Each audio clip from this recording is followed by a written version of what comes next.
Hi అండి, అందరికీ నమస్కారం. Welcome back to my channel. ఈ వీడియోలో ఏపీ ప్రభుత్వ ఉద్యోగులకు 2 శుభవార్తలు, కీలక ఆదేశాలు జారీ, పూర్తి సమాచారాన్ని అయితే వీడియోలో తెలుసుకుందాం. వీడియోని అయితే ఎక్కడ కానీ స్కిప్ చేయకుండా ఎండ్ వరకు చూడండి. అప్పుడే ఇన్ఫర్మేషన్ పూర్తిగా అర్థమవుతుంది. వీడియో చూస్తున్న ప్రతి ఒక్కరు వీడియోకి లైక్ చేయండి ఫ్రెండ్స్. ఈ వీడియోతో ఉద్యోగ పెన్షనర్ మిత్రులతో అయితే షేర్ చేయండి. కొత్తగా మన ఛానల్ చూస్తున్నారు, సబ్స్క్రైబ్ చేసుకున్నట్లయితే వెంటనే మన ఛానల్ని సబ్స్క్రైబ్ చేసుకోండి. సో దీని ద్వారా నేను చేసే లేటెస్ట్ వీడియోస్ అన్నీ మీ వరకు రీచ్ అవుతాయి. ఇక ఆలస్యం చేయకుండా వివరాల్లోకి అయితే వెళ్ళిపోదాము.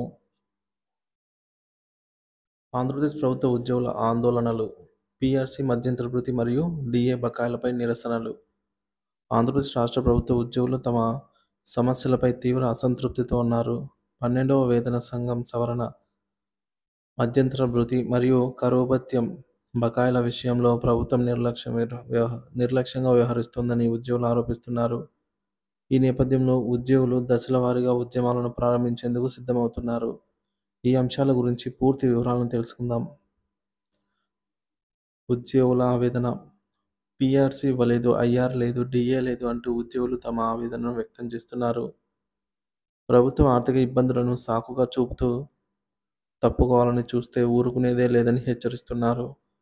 ఉద్యోగులు గొంతెమ్మ కోరికలు కోరటం లేదని, న్యాయబద్ధమైన డిమాండ్లను మాత్రమే కోరుతున్నామని స్పష్టం చేశారు. ఉద్యోగ సంఘాల డిమాండ్లు. మధ్యంతర భృతి ప్రకటన. ప్రభుత్వం వెంటనే మధ్యంతర భృతి ప్రకటించాలని ఉద్యోగ సంఘాలు డిమాండ్ చేస్తున్నాయి. అందరికీ ఆమోదయోగ్యమైన ఐఆర్ని ప్రభుత్వం ప్రకటించాలని కోరుతున్నారు. డిఏ బకాయిల విడుదల. పెండింగ్లో ఉన్న డిఏ బకాయిలను వెంటనే విడుదల చేయాలని ఉద్యోగ సంఘాలు డిమాండ్ చేస్తున్నాయి. ఆర్థిక బకాయిల విడుదల. ఉద్యోగులకు చెల్లించాల్సిన ఇతర ఆర్థిక బకాయిలను వెంటనే విడుదల చేయాలని కోరుతున్నారు.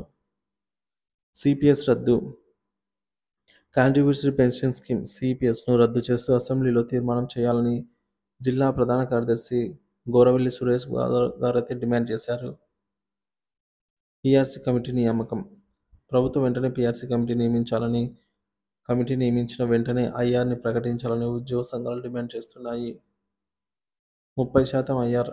రాష్ట్ర ప్రభుత్వం కనీసం 30% ఐఆర్ ప్రకటించాలని ఉద్యోగులు, ఉపాధ్యాయులు ఆశిస్తున్నారు. పిఎఫ్ఓ, ఏపీజీఎల్ఐ, డిఏ అలాగే పీఆర్సీ బకాయిలు. పిఎఫ్ఓ బకాయిలు, ఏపీజీఎల్ఐ, డిఏ, పీఆర్సీ బకాయిలను వెంటనే విడుదల చేయాలని జిల్లా అధ్యక్షుడు దొరబాబు గారు డిమాండ్ చేస్తున్నారు. ఉద్యోగుల ఆశలు మరియు నిరాశ. ఎన్నికల ముందు ముఖ్యమంత్రి గారు ఉద్యోగులను ప్రసన్నం చేసుకునేందుకు పలు హామీలు ఇచ్చారు. ప్రభుత్వం ఏర్పడిన వెంటనే డిఏలపై ప్రకటన వస్తుంది అని, 12వ పీఆర్సీ చైర్మన్ ప్రకటిస్తారని, పీఆర్సీ వచ్చేలోపు మధ్యంతర భృతి ఇస్తారని ఉద్యోగులు ఆశించారు. అయితే ప్రభుత్వం ఏర్పడి 7 నెలలు గడిచినా ఈ హామీలు మాత్రం నెరవేరలేదు. ఇటీవల జరిగిన మంత్రివర్గ సమావేశంలో ఈ అంశాలపై ప్రకటన వస్తుంది అని ఉద్యోగులు ఆశించినప్పటికీ నిరాశ ఎదురైంది. సంక్రాంతి కానుకగానైనా ప్రకటన వస్తుందని ఆశించిన ఉద్యోగులు డీలా పడ్డారు. ప్రభుత్వంపై ఉద్యోగుల అసంతృప్తి. ప్రస్తుతం 2 విడతల కరువు భత్యాలు బకాయిలైతే ఉన్నాయి ప్రభుత్వం. దీనికి తోడుగా ఐఆర్పై ప్రభుత్వం ఎటువంటి నిర్ణయం తీసుకుంటుందని ఉద్యోగులు, పెన్షనర్లు ఆందోళన చెందుతున్నారు. గత వైసీపీ ప్రభుత్వ హయాంలో 12వ పీఆర్సీ చైర్మన్ను నియమించినప్పటికీ ఆయన బాధ్యతలు స్వీకరించలేదు.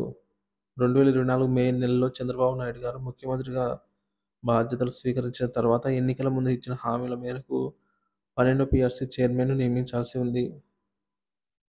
ఇక ఉద్యోగ ఉపాధ్యాయులు తమ సమస్యలను పరిష్కరించుకుంటే జేఏసీ మరియు యూటీఎఫ్ పక్షాన పోరాటాలు ఉధృతం చేస్తామని హెచ్చరిస్తున్నారు. ప్రభుత్వం వెంటనే స్పందించి తమ న్యాయమైన డిమాండ్లను పరిష్కరించాలని కోరుతున్నారు. ఆంధ్రప్రదేశ్ ప్రభుత్వ ఉద్యోగులు పీఆర్సీ, ఐఆర్ మరియు డిఏ బకాయిలపై ప్రభుత్వం వెంటనే స్పందించాలని డిమాండ్ చేస్తున్నారు. ప్రభుత్వం వారి డిమాండ్లను పరిగణలోకి తీసుకోకపోతే ఉద్యోగులు తమ ఆందోళనను మరింత తీవ్రతరం చేసే అవకాశం కూడా ఉంది.